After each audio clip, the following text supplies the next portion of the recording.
Welcome to the Living the Dream podcast with Curveball. If you believe, you can achieve. Welcome to the Living the Dream with Curveball podcast, a show where I interview guests that teach, motivate, and inspire. Today, we're going to be talking about mental health as I am joined by certified peer specialist Terry McGuire. Terry she has volunteered and trained at a crisis line, and she is also the founder and president of the nonprofit organization Giving Voice to Mental Illness, Inc. And for 8+ years, she has hosted the podcast Giving Voice to Depression, where she has interviewed hundreds of people. So we're going to be talking to her about her work and her organization and everything that she's up to and going to be up to. You know, she served on boards in Wisconsin as well. So, Terry, thank you for joining me. I was honored when I read the description of who you invite. So thank you. I appreciate that you think I'm contributing to the world and trying to make it better. Well, you most certainly are. So why don't you start off by telling everybody a little bit about yourself? Ooh, what do you want to know? Family, work history? Everything you want to tell us. Okay. I'll stick to work since that's what we're talking about. I was in past life a reporter and journalist, a news anchor on TV. And then I worked freelance doing on-camera narration and voiceovers for a couple decades, many decades, 3-4 decades. And in 2017, after a really intense and long depression, I realized that what would have helped me is hearing from other people who also had similar symptoms and experiences, and they could say like, oh yeah, you got to this or that, or try this or that, or it has a name. Any of those things would have been very helpful. And so I thought, with a background in journalism and voiceovers, and I knew how to edit audio, and I thought, I don't know, I heard a podcast, I hadn't listened to many, and I thought I'd try one. So this month I'm starting the 10th year of that same podcast.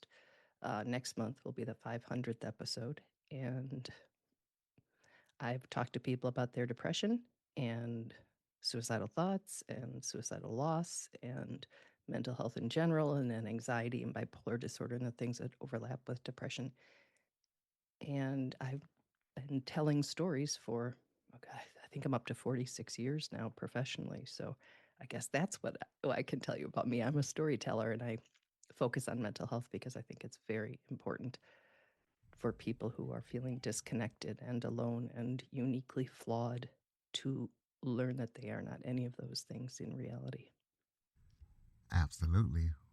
Well, I know you've also had your battles with depression. So as much as you want to, talk about what your battle was like. Battle's an interesting word, and I use it too, but I'm not sure how much I was fighting it when it was really bad. I think I just thought it was the way I was now. I was just worthless, all the things it tells you. I don't know when it started. I mean, if I had to guess, I actually think it's probably childhood, but I'm a child of the 60s, and we were not talking about mental health back then. We aren't enough now. Wasn't until, I don't know, I remember in my teens, you're a lot younger than me, but MASH was a big show, and the song, the opening song, the title, I don't remember what the adjective is there, the title song was Suicide is Painless. And I sang that around my house a lot. And I would recognize that now as a problem if one of my children had been doing that. It was not recognized as anything in my house. And that was just the time, I think. And being one of 7 kids, I can't imagine how exhausted my parents were. But it really wasn't, I don't know. I was on and off of antidepressants during my marriage and childbirth. That can be pretty disruptive to hormones and the rest of it. But even when in 2015 it really, really hit and kind of took me down, I didn't recognize it as depression. Even though I'd had it before, because it had it so much more mildly. Even though I'd been on antidepressants, I did not recognize it as an illness. And so I didn't treat it as an illness, which meant it lasted, oh, so much longer than it needed to. Well, as far as your podcast, what do you see as the benefit of having recording and sharing, the interviews that you have with your guests? Ugh, so much. And I'm surprised how much. My hope was everybody says it and everybody might mean it. I certainly did, that if we can just reach one person and let them know that it's a medical condition and it's not a flaw and it's not you're just not all the things your mind is telling you. And I have learned from every single person I've interviewed. And I know that there is value in their stories because you're learning that other people have similar symptoms, similar experiences. You're also learning the ways in which they manage their mental health. And sometimes you're like, oh, I never thought of that. I never thought of naming my depression so that I could say, hey, whatever, Gilda, quiet down or shut up or go away or, yeah, I got it. I'm like useless. I'm always going to feel this way. I don't need to hear it right now. That can create a little bit of distance that can be helpful. Of course, you're going to hear about medications and therapy and getting outside and doing yoga and all the things that can work for people, faith. And they're not all going to work for everybody. And things that work for me today might not work tomorrow, might not have worked yesterday. But I think primarily it's that sense of connection when depression is so isolating. And to just hear other people and be able to shake your head and go, yes, yes, that's what it's like. And to get language, sometimes it can just help to know what to say if you go to an emergency room because you're suicidal, as opposed to trying to come up with that. What do I say in a situation you've never been in before that is very high stakes? What language do you use to describe it to your children, your partner, your friends, your coworkers? What do you say to your doctor? All of that can be really hard to come up with on your own when you're really unresourced. And so I think the value is all of the above and probably more that I'm not thinking of right now, because everybody's story is unique and everybody's experience of life is unique. And there are, if it was a Venn diagram, there's a lot of crossover. And so it can be very helpful to hear, oh, I personally did not know that suicidal thoughts were a symptom of depression or can be. And once I realized that and started hearing other people literally using the same words that I was hearing, you're a burden, you're worthless, no one cares, they'd be better off without you. Those messages that can play on a loop in your head and in your own voice, I might add, which makes them pretty convincing. When you hear, if you hear, and I hope somebody is hearing, that is common, that a lot of people experience it and that it's not true, the fact that you're hearing it doesn't make it true. I think there's enormous value in that. Well, you talk about a symptom of depression that is seldomly discussed. So tell us about that Oh, symptom and why you feel like it's seldomly discussed. I think it's the thoughts. I mean, I just did a 2-hour long interview. I have another podcast. The one we're talking about is giving voice to depression. I also have an on-camera podcast now called Recoverable with recovery.com. That's where I'm working now. And I think that when you look at the list, I happen to find the printed list unhelpful for me because it has things like, what are the symptoms of depression? And it will say, eat too much or eat too little, sleep too much or sleep too little. I get that it can be either, and I appreciate that the list points out the experience of depression can be different for different people, but I don't find it real helpful in trying to get a grasp on what I'm experiencing. So for me, I try to just say, if somebody's different, if you're different, just not yourself, something's up. And it's a good thing to explore and try to figure out what before it gets a lot worse. But I think the thoughts are the symptom that just aren't talked about enough. You will see suicidal ideation. Okay, what does that mean? Ideation isn't a word I use outside of the term suicidal ideation. It's not, I don't think it's common language. But if I'd had some distance between myself, the beliefs I had about myself and those thoughts, I think I'd have gotten out of it a lot sooner. Because for about 2 years, my life was really compromised. And the other thing, not a symptom, but the other thing I think it's really important to understand is that it's a medical condition. Depression is a medical condition. It is not a weakness. It is not laziness. It is not a failing. And what do you do when you're sick? What do when you think, whether it's strep throat or COVID or all the things we can get, you take care of yourself. You show yourself some grace. You may call a doctor and make an appointment to get it checked out. I mean, we know the symptoms of things like stroke, and many of us have learned what you would ask a person who you think might be having a stroke to do, to be like, oh, this is a stroke. I need to call 911. We've no idea how to identify depression in somebody. And when they do talk about what they're feeling, it can just be like, oh, that's so negative, or I don't want to be around that, or you're not fun anymore, or what's wrong with you, or you have so much to be grateful for, those kinds of things. We don't do that to people with other illnesses. When someone's having an asthma attack, we don't say, there's so much air around. I don't understand. Why are you having trouble breathing? Like that's just, no. If someone saw that or witnessed that, you'd be like, what are you doing? What are you saying? She's clearly having an asthma attack. It's the same thing with depression. Don't tell me how much I have to be grateful for. That just makes me feel worse because now, on top of everything else, I feel ungrateful. So there's just so much we don't know about it, including how to talk about it, including how to say to someone, hey, you just don't seem yourself. All these things you used to do, or this one thing you used to do, you haven't shown up for a softball game or a work party or book club or whatever it might be. And that's not like you. What's going on? We don't have those discussions. Do you? Do people like tune into you, Curtis, or is your world full of empathetic, tuned in people who are willing to have difficult conversations? I know mine isn't. I guess whenever I do podcasts, it is. Yeah, me too. And that's why I like it, because it's like, let's get real for an hour here so that somebody can realize that's an option. Where you also have a Facebook community. So talk about how online strangers can provide support to people and tell listeners about that Facebook community, how they could check it out.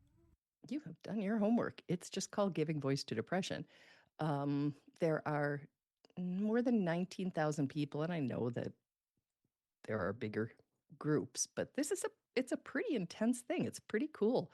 They are very engaged, and there's two of us. A partner of mine, Sarah, who is reached out to me. She's a retired woman in Texas. I'm in Wisconsin. And she heard about the podcast and said, I want to help. I can lick envelopes. And I said, oh, that's so funny. You're even older than I am because we use email.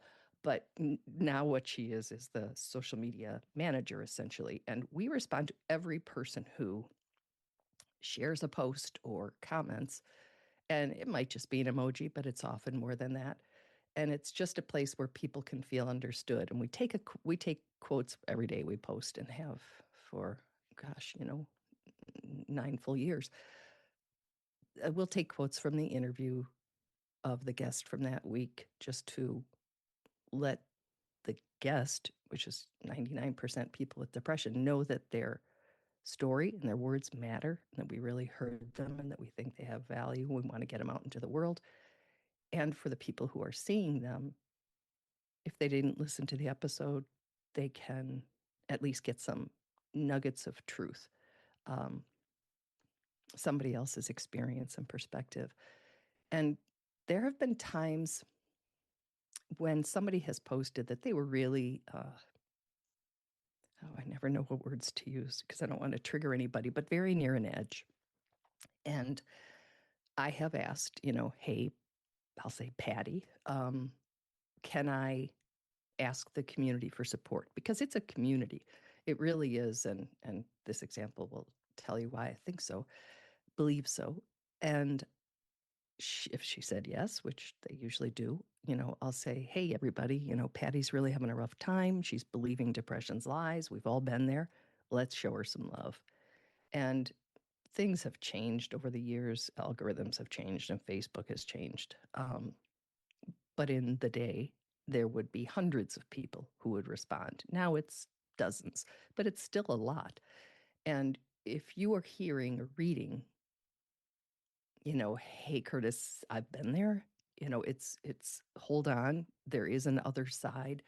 If it's you're not the only one, if it's I'm sending prayers, whatever it might be, they have then, they being the people for whom I have made those posts, have then gotten back to us the next day or 2 days later and told us how it helped them through the night.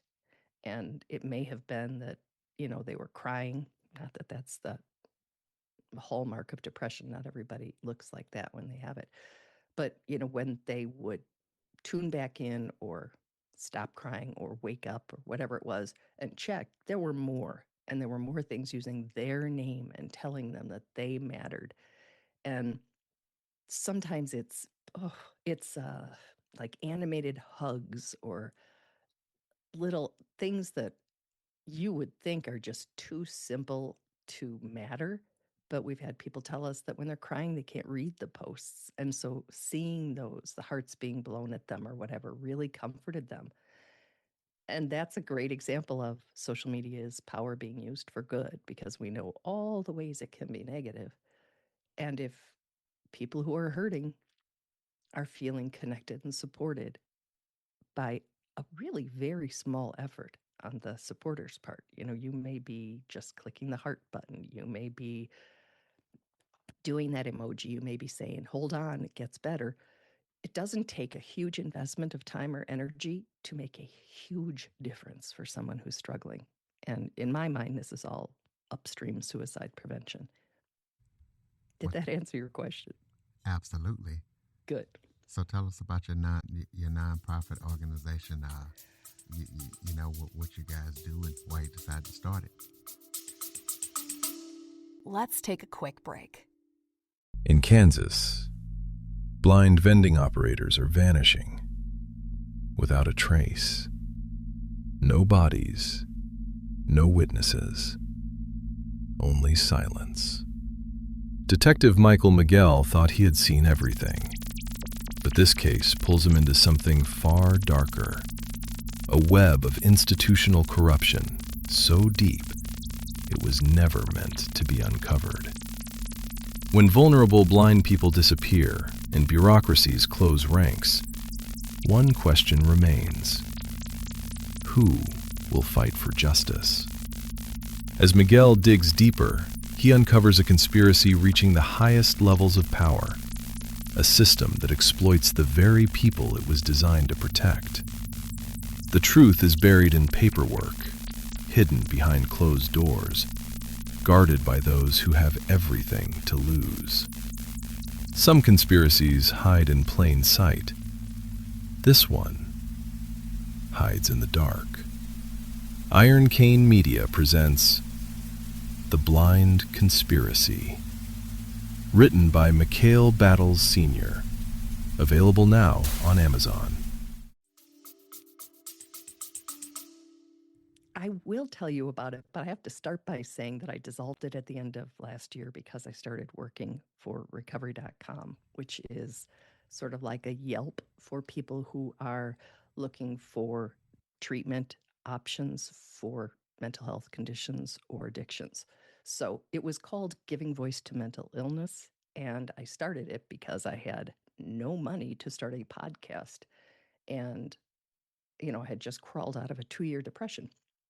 And I worked freelance. So and I did voiceovers, and you sound like you feel. And, nobody really wanted somebody who sounded deeply depressed doing their commercial. So I started that so that I could apply for grants. And that's how we funded the first 8 years of the podcast. And it was fascinating. I had never written a grant before. I'd never done a podcast before. I'd never spoken at schools. I had never tabled, set up a table at a suicide prevention event or a mental health conference and handed out information and talked to people. All of it was new. And I don't, like, when I think about doing that, I don't get that out of my comfort zone that often or that comfortably. But I really, really believe in this. I was going to use past tense, but I still do.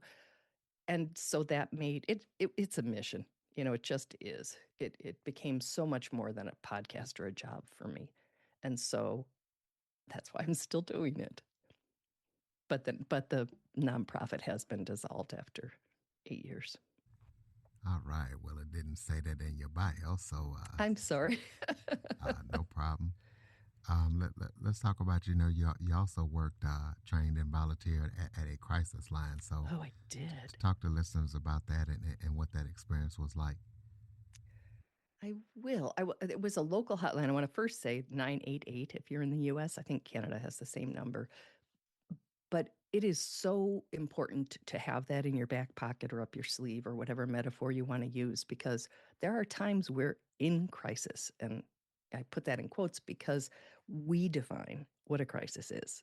It's not, you don't have to be actively suicidal. It's overwhelm. It is just, I need someone to talk to. This is not something I can do myself. And for whatever reason, you might not have people to talk to, or you might be ashamed to talk to them about this particular thing, or lots of things, right? There might be a million reasons somebody wouldn't have someone to talk to in a crisis moment. The crisis line I worked at was a local one, and I did it in response to the death of a niece. And I couldn't think of something to do to honor her and her mother, my sister. And so I trained to work there because I realized I did not have the skill set to really sit in the dark with somebody and to either make space and not talk, just listen or just sit, or to talk and have some idea of what to say.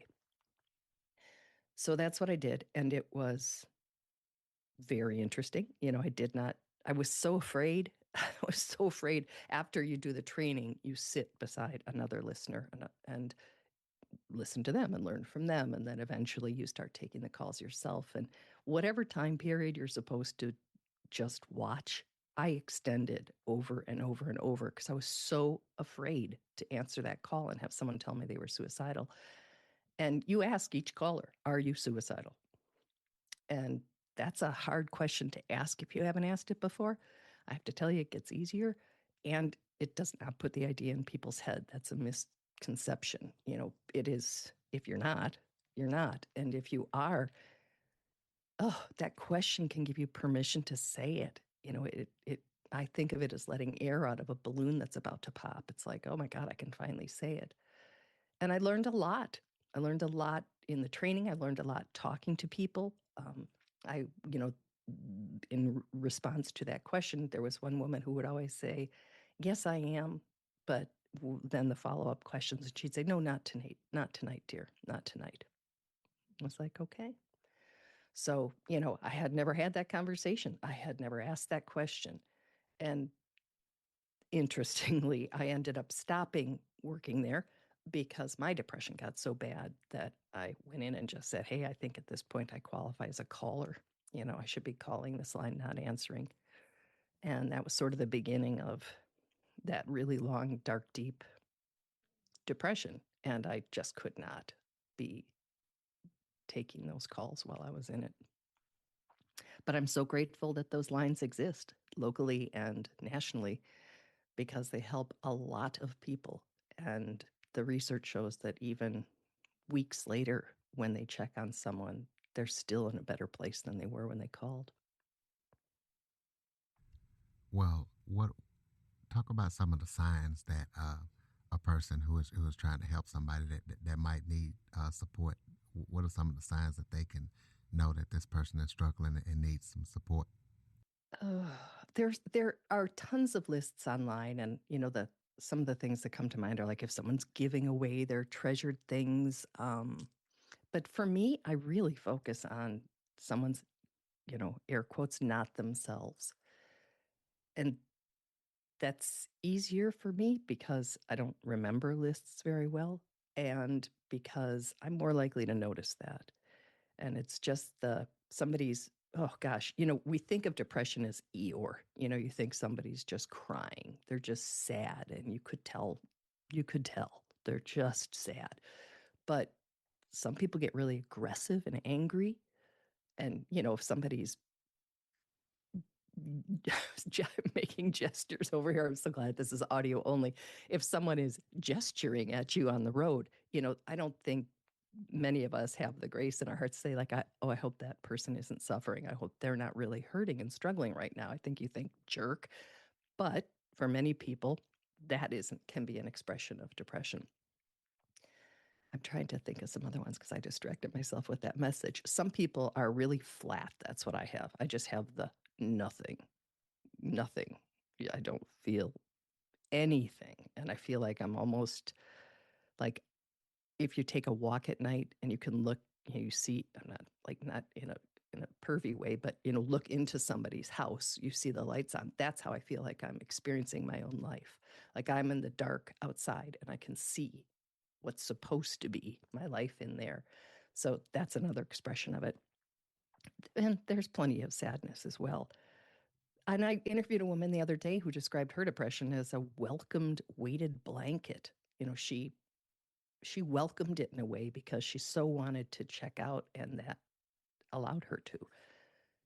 It's a tricky little bastard. It is such a shapeshifter. It can look different for everybody, but it always feels bad. And those thoughts, I think, are the consistent thing, just believing that you have lost your worth as a human. So if someone is just not being themselves, and again, that can be more aggressive, that can be just, ugh. Or there's, smiling depression. There's a whole bunch of different words for it. I had a board member who calls it perfectly hidden depression and has written a book by that name, Dr. Margaret Rutherford. And there are plenty of us who get up and go to work and do what we've got to do and appear just fine, but inside it is a different story. So it's hard to know sometimes, but it's good to ask. And when you say, hey, how are you doing? What do you think somebody's going to say? They're going to say, fine, I'm fine. That's what everybody says. It's what I always said. And there are a lot of recommendations for how to have those kinds of conversations. But I happen to think that the word really following up can be profound because it tells someone, I was actually asking. I actually want to know. And I'm making time and space for your answer. And then you can decide what you got to do to support the person after that. If they say, no, actually, I'm not. I'm really hurting. I'm struggling. I don't know what's wrong. That's what I would have said. I don't know what's wrong. Well, Yeah, it's a tricky thing, but we have to try. Saying nothing is just not acceptable. absolutely. Well, tell us about any upcoming projects that you're working on that listeners need to be aware of. Well, next month is the 500th episode of Giving Voice to Depression. And so I am working on rallying the 3 co-hosts that I have had over the years to try to do sort of a retrospective episode. And I'm looking forward to that because so much time has passed and so much has changed in the world and also in podcast world. They were in 2017. I just did it, and it grew. But there are so many podcasts now that it's a little harder to start one, as I am learning, starting Recoverable with recovery.com, because people have to know the podcast exists to listen to it. And that one I explore depression as well as other mental health conditions and also addictions and therapeutic modalities so people can learn without going down the rabbit holes on social media, which can leave you with some pretty bad information, some confusing information, misinformation, and at least I'm hoping to give them a base of understanding before they start going down the holes, and they'll be able to better filter the information. I'll throw out your contact info so people can keep up with everything that you're up to. Oh, good. I appreciate that. Thank you very much.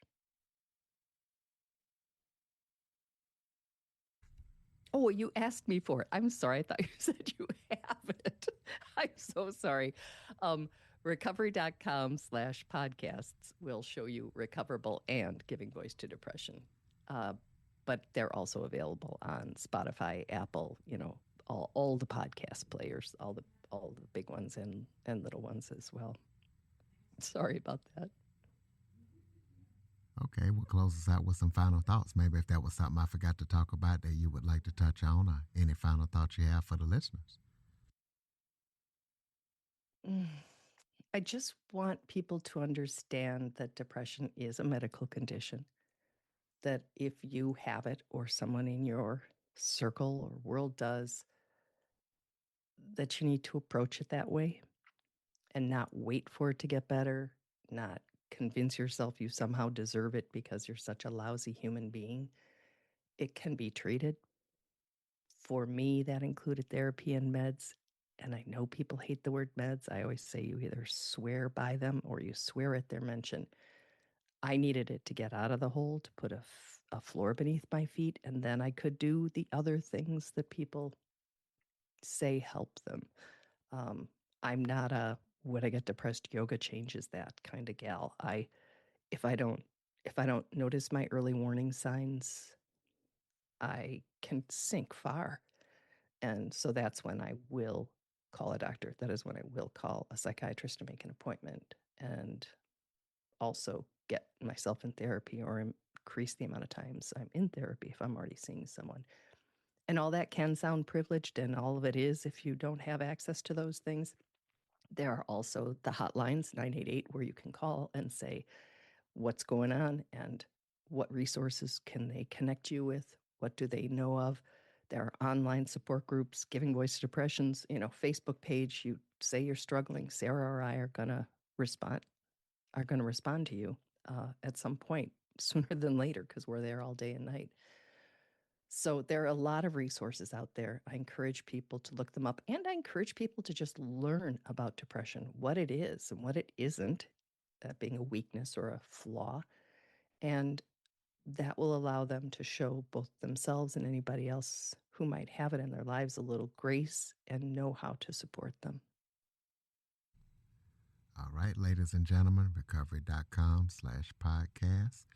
Be sure to check out that Facebook group. And if you are, somebody that's struggling, send them to that Facebook and get in touch with Terry and, call 988, do whatever you feel is necessary for you to get the help that you need, because even though you might not feel like it, you are important. We all are important. So please be sure to follow, rate, review, share this episode to as many people as possible. Also, go sign up for the Living the Dream newsletter by visiting www.curveball337.com. Please share the show and the website to everybody you know. Thank you for listening and supporting the show. And Terry, thank you for all that you do in the mental health space. And thank you for joining me. Thank you for shining lights on the work that people do. And thank you for the work you do, Curtis.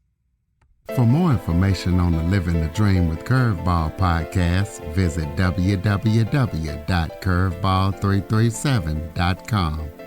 Until next time, keep living the dream.